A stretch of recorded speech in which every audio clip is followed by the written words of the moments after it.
नमस्कार, मी हर्षदा स्वागत करते तुमचं माझ्या चॅनलवर. आज आपण बघणार आहोत डीप नेक प्रिन्सेस कट ब्लाऊजचं कटिंग. हा ब्लाऊज आपण 36 साईजमध्ये तयार करणार आहे. कटिंगमध्ये आपल्याला आर्महोल राऊंड कसा ॲडजस्ट करायचा हे मी तुम्हाला स्टेप बाय स्टेप दाखवणार आहे. तर व्हिडिओ शेवटपर्यंत नक्की बघा, स्किप न करता. तर चला तर मग आपण सुरुवात करूया आता कटिंगला. हे बघा, याचे मेजरमेंट असे आहेत. सगळ्यात आधी आपण स्ट्रेट लाईन करून घ्यायची. कमरेच्या साईडला काठ असतात ते काठ घ्यायचे नाहीत कटिंगमध्ये. हे बघा, याची उंची 13.5 आहे तर 14.5वर मार्किंग करतो आहे. शोल्डर 5.25 घेणार आहे. मुंडा आपण 6 घेणार आहे यांचा. तर हे बघा, आता स्ट्रेट लाईन करून घेऊया. आपण नेहमी मार्किंग करतो त्याच पद्धतीनं मार्किंग करून घ्यायचं आहे. फक्त इथं बघा, शोल्डर आपण 5.25 इंच घेणार आहे. गळारुंदी 2.5 इंच घेतली, वरती 5.25 घेतले. तसंच मुंडा छातीच्या रेषेवर पण 5.25 घ्यायचं. हे बघा, गळारुंदी आपण 3.25 इंच ठेवतो आहे. या स्ट्रेट लाईन करून घ्यायच्या. कमरेचं माप टाकायचं. टक्ससाठी 1 इंच आणि अधिक 1.5 इंच शिलाई मार्जिन ठेवणार आहे आपण. मुंड्याचा आकार देऊन घ्यायचा. इथं हा 1 इंचावर देतो आहे बघा. इथं आर्महोल राऊंड चेक करून घ्यायचा आपण. हा बघा, इथं आर्महोल राऊंड 18 आहे, तो करेक्ट येतो आहे आपला.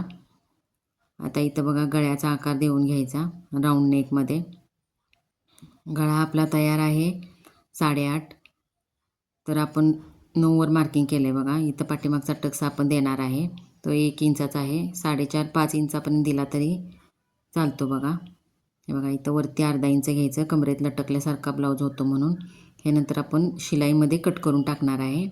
ज्यावेळी स्टिचिंग करणार आहे त्यावेळेला हे कट करून घेऊया. आता आपण आता कटिंग झालेलं आहे. आपल्याकडं सरकवून घ्यायचं कापड.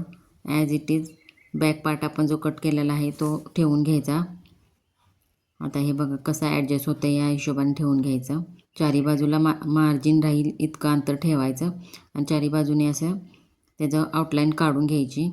तर हे बघा, आपण आउटलाईन काढून घेतलेली आहे. आता बघा, मी दाखवणार आहे कुठं कुठं मार्जिन वाढवायचं. हुकाय पट्टीच्या साईडला 1/2 इंच मार्जिन वाढवायचं. कमरेच्या साईडला 1 इंच मार्जिन वाढवायचं.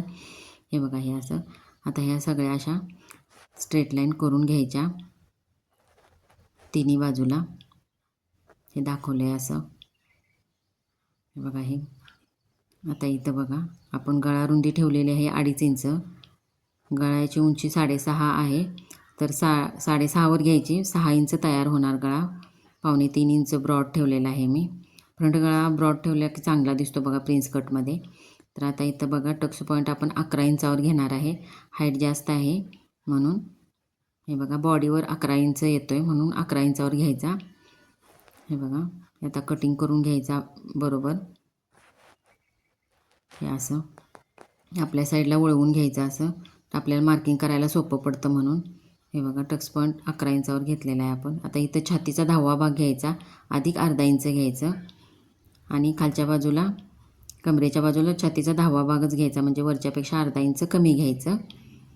हां, आता इथं बघा, प्रिन्स कटचा असा आकार द्यायचा आपण. हा मेन आपली मुंड्याची लाईन आहे, त्याच्यावर असा 1/2 इंच टक्सच 1/2 इंच होईल इतपत द्यायचा. टक्स आपण वजा करायचा, कारण छाती जास्त नाही आहे. फुल बस्ट आणि चेस्ट दोन्ही समानच मापाचे आहेत म्हणून आपण इथं टक्स आपण फक्त 1.5 इंचाचा घेतो आहे बघा. आणि 2.5 इंच वरती घेतला आहे आणि आकार दिलेला आहे बघा. हे आता आपण चेक करून घ्यायचं. हे बघा, हे आता इतकं आपलं येतं आहे. तुमचं किती माप उंची असेल त्या मापानं तुम्ही कुठल्याही मापाचा ब्लाऊज ह्या मापानं असा तयार करू शकता. हे बघा, हे आता इथं वरती आपण 1/4 इंच वाढवायचं बघा. हे इथं 1/4 इंच वरती वाढवलं आहे, कारण हे आता आपल्या वरती स्टिचिंग करताना जाणार. आता इथं मेन मुंडा आहे त्याच्या खाली आपण 1/2 इंच घेतलं आहे बघा. आणि असा आकार देऊन घ्यायचा. मुंड्याचा नवीन आकार हा तयार झालेला आहे. हा असा मुरगळल्यानंतर वरती आपण शिवताना वरती जातो, तो मुंडावर सरकतो म्हणून ते खाली घेतलं आहे आपण. आता हा टक्सा हुकाय पट्टीकडचा टक्सा ऑप्शनल आहे, तो तुम्ही दिला तरी चालेल, नाही दिला तरी पण चालेल. पण दिला तर पप चांगला येतो, चांगला बसतो ब्लाऊज छातीमध्ये म्हणून द्यायचा. आता इथं बघा, आर्महोल राऊंड आपण चेक करून घ्यायला लागलो आहे. हे बघा, इथं हे बघा, आपला कमी पडतो आहे आर्महोल राऊंड. तर मग काय करायचं, परत आपण एक 1/2 इंच खाली घ्यायचं. हे इथं असं, आणि परत नवीन मुंड्याचा असा आकार देऊन घ्यायचा. हे असा आता चेक करून घ्यायचं. 1-2 वेळा तर चेक करायचं. हे बघा हे करेक्ट 9 आलेलं आहे, पण तरी पण आणि एकदा चेक करून घ्यायचं. हे बघा हे आपलं करेक्ट अगदी 9 इंच आलेलं आहे. बरोबर आपल्याला बघा 1 इंच मुंड्याचा आकार आपल्याला खाली घ्यावा लागला बघा. हेच बारकावे आहेत कटिंग करताना. कटिंग करतानाच हे व्यवस्थित करावं लागतं, नाहीतर पुन्हा मग शिवताना लई प्रॉब्लेम येतो. तर हे बघा आपला झालेलं आहे हे.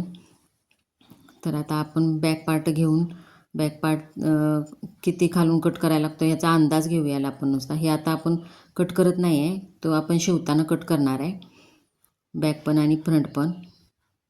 हा इथला तिरका पार्ट, पण शिवताना पण थोडंसं कमी जास्त पाव इंच झालं तर पुन्हा मग तो आपल्याला प्रॉब्लेम आल्यासारखं वाटतो, कुठं ॲडजस्ट करायचं ते, म्हणून ते आपण नंतर कट करणार आहे. बघा बॅक पार्ट आपला 9 इंच तयार आहे, तर फ्रंट पार्ट पण 9 इंचच तयार झालेला आहे.